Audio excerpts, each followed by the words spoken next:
For activity 1-5, there are two questions that need to be solved.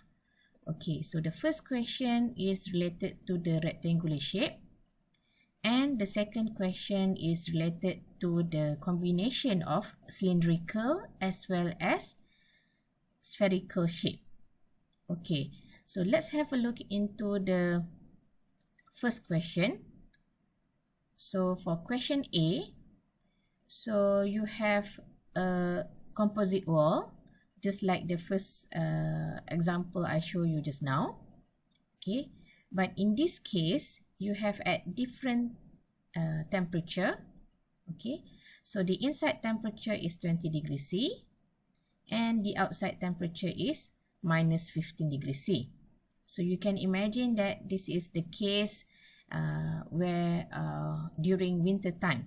Okay, so inside the house, okay, the wall or inside the room, you have 20 degrees C, and then you have a composite wall of several thickness, so that the thickness of each wall provide as an insulation for the heat loss, so that the inside house can be kept warm.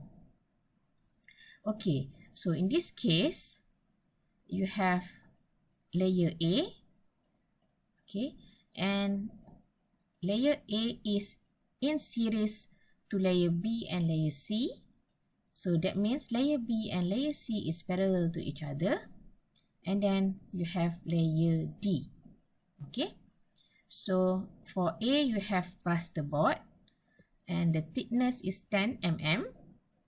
Layer B and layer C, you have polystyrene foam as well as cork granulated with the thickness of 100. Okay, so you can see that B and C having the same thickness. And then D, the thickness is 20. Okay, so D is plywood. Alright, so A, B, C, and D has different thermal conductivities.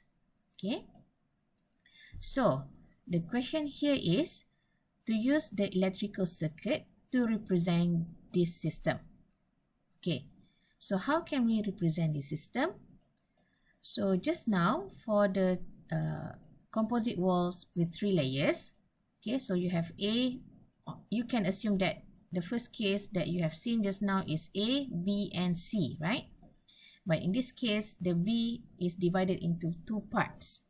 Okay, so you can imagine that A is one resistance, okay, B and C is resistance in parallel, and D is another resistance. Okay, so you have 4 resistance in total.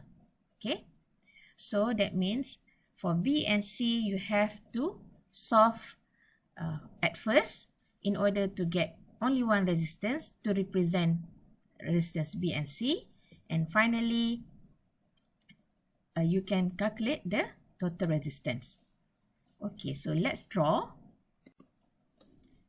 So I have drawn the circuit, sorry, the sketch with the labels inside this template. Okay, so then you need to write down all the assumption and basis. Okay, here the total wall cross-sectional area is 200 meters squared. Okay, so where is the cross-sectional area? So you can imagine that the cross-sectional area here is the width times its height. Okay, so x times y. Okay, so x times y here is 200. So this is total. Okay, for A and also for D. For B, we can assume that B plus C is equals to 200. So we can also assume that B and C is having equivalent total area. So that means B is 100 meters squared and C is also 100 meters squared. Okay, so because the height for B is equals to the height of C, which is the half of height of D. Okay, so these are all the informations required before you can further continue.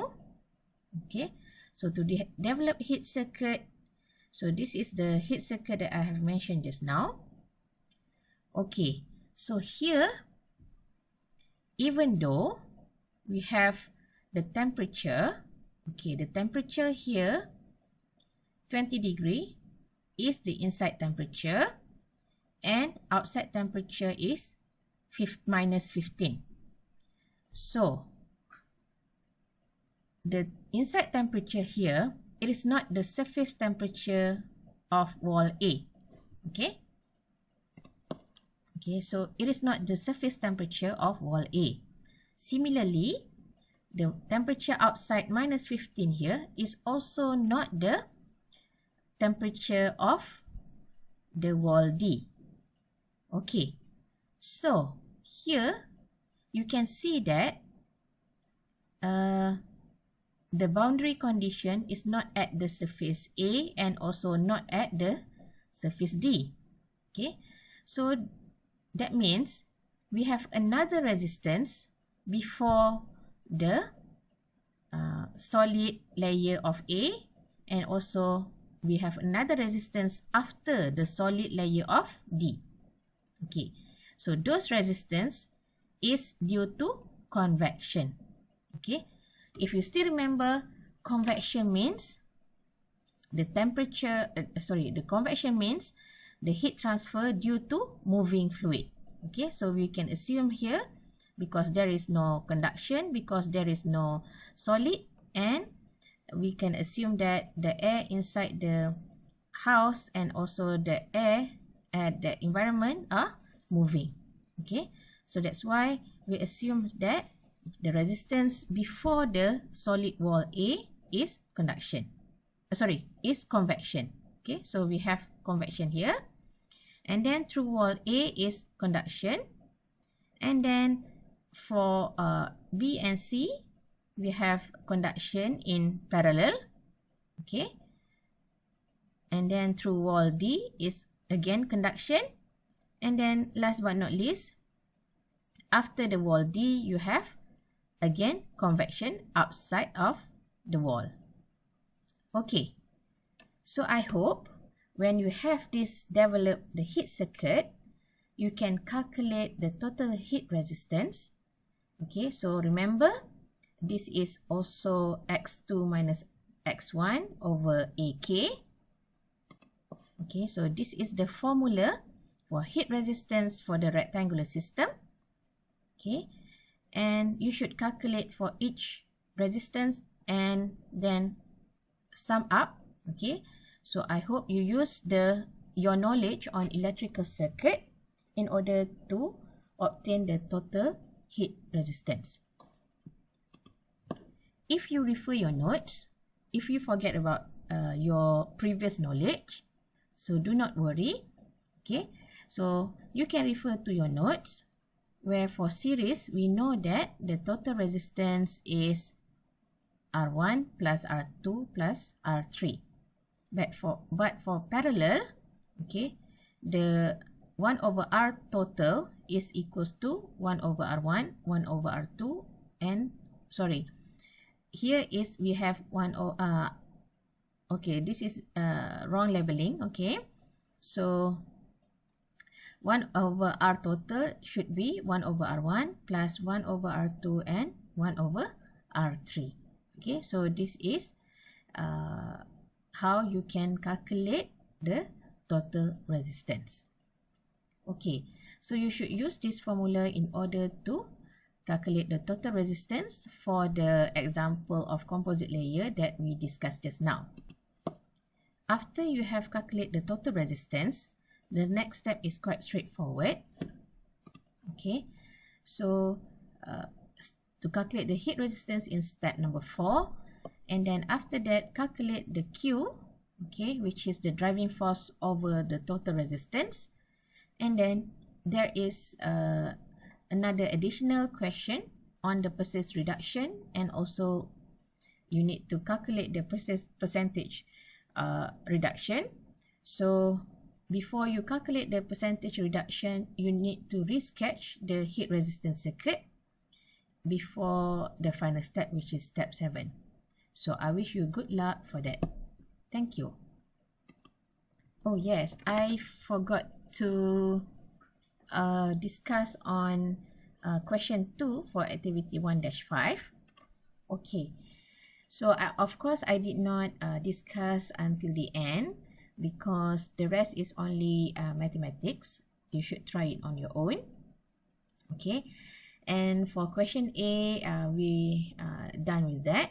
For question B, okay, it is also conduction problem, but here in this case we have different questions. Okay, again I encourage you to draw the illustration of your problem using the appropriate sketch and also draw the electrical circuit diagram.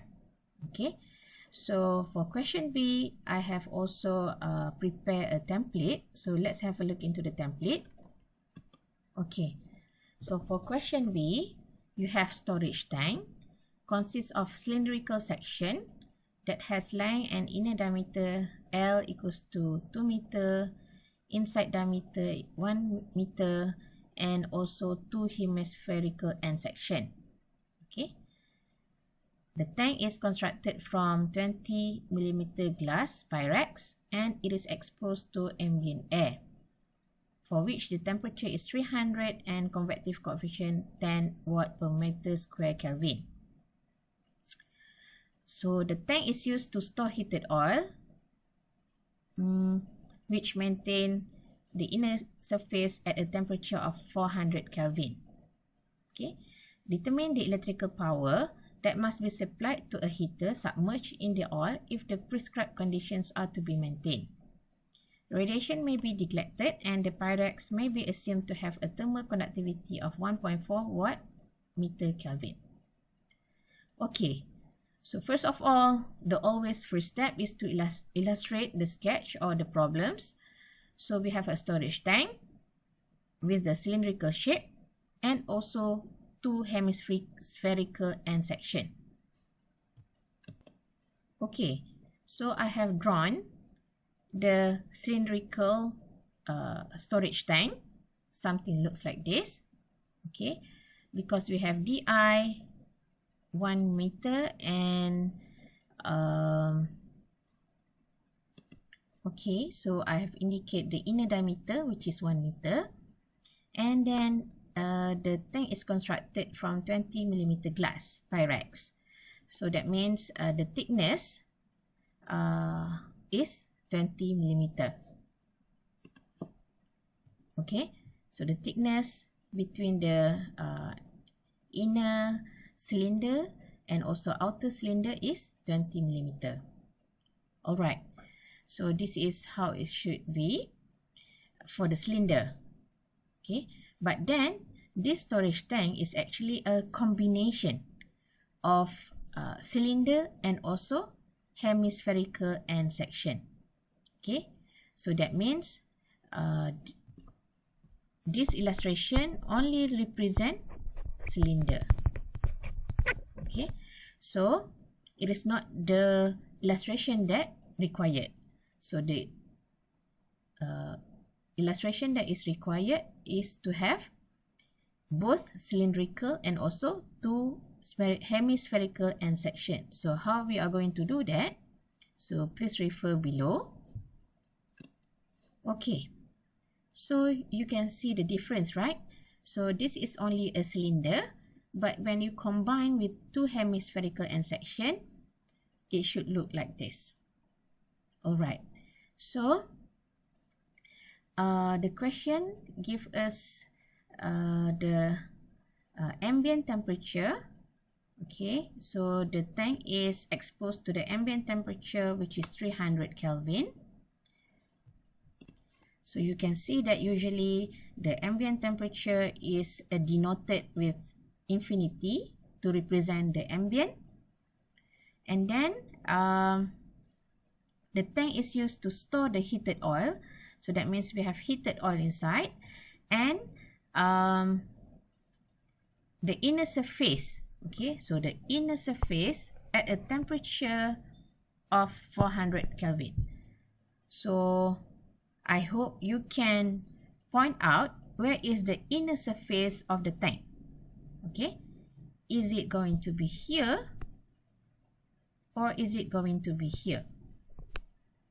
Okay, so where is the inner surface of the tank? Okay, so of course, because the oil is stored inside, okay, so the inner surface should be here. Okay, so I can represent the inner surface with Ti. Okay, so the inner surface is at this surface. Alright, so Ti here is 400 Kelvin. Then the question asks, determine the electrical power. Okay, instead of calculating Q, the question asks us for power. Okay, so that must be supplied to a heater. So let's say we have a heater here. Okay, so what is the power that must be supplied in order the submerged oil in the prescribed conditions are to be maintained? That means we want the temperature of the inside surface here to be maintained at 400. Okay, so what are the power that is required? Okay, so by now you can already know that, okay, when you analyze this question, okay, first of all, these two hemispheres here give us one sphere. So that means we have one sphere plus one cylinder, right? So this is one. And for each layer of the cylinder and the surface, of the cylinder and sphere, so since the temperature is here and also here, so you know that you have one and you have two resistances. Okay, so this is applicable. Okay, so this is resistance for hemisphere 1 and resistance for hemisphere 2. Okay, and for cylinder you also have the same. Okay, okay, between the inner surface and also the ambient, so you have two resistances also. So you have R cylinder 1 and R cylinder 2. Okay, so because you have two hemispheres, so this is equivalent to one sphere. So that means you have to calculate the resistance for the sphere instead of hemisphere. Okay, so what are the equations for resistance for sphere and cylinder? So let's have a look. If you follow the video from Dr. Lai, okay, by using Fourier's law, you should be able to get the heat resistance for spherical as the following, which is 1 over R1 minus 1 over R2 divided by 4 pi K. Okay, so this is for sphere. Okay, how do you know that this is the heat resistance for sphere? Because the part below here is always heat resistance and the part on top here is always driving force. Okay, so this is for sphere. What about cylinder? Okay, so this is cylinder. So the heat resistance for cylinder is ln R2 over R1 divided by 2 pi Lk. I think we missed another important information, which is inner diameter equals to 2 meter. Okay, so you should include that here. So, sorry, length. Okay, L equals to 2 here is the length. Okay, L equals to 2 meter. Alright, then the next step is you can also assume that because you need to determine power, right? So power, the unit is watt. Okay, the heat rate is also in watt because you have joule per second, right? So you can already know that if you determine the total heat transfer, okay, that will be equivalent to the power which is required. Okay, so in this case, how to determine the total Q? Okay, so the total Q will be the total Q for the spherical system as well as the total Q for the cylindrical system. Okay, and each system, for spherical, you have two resistances to be taken into consideration. And for cylindrical, you also have two resistances in order to be taken into consideration. And after you have calculated the Q for each geometry, you total it up. Okay, so you calculate Q for cylinder. Okay, you calculate Q for spherical. Okay, so Q for cylinder is equivalent to the driving force. Okay, driving force, which is the F, which is in this case 400 minus 300 Kelvin divided by the total resistance in cylinder. Okay, so total resistance in cylinder. For Q sphericals is also the same. You take 400 minus 300 divided by total resistance in sphere. Okay, then you calculate the total Q total, which is Q cylinder plus Q spherical, and this will give you the P that you required. Okay, so I hope that this will guide you for your homework, and let me know if you have any question. So good luck in solving these problems. Thank you.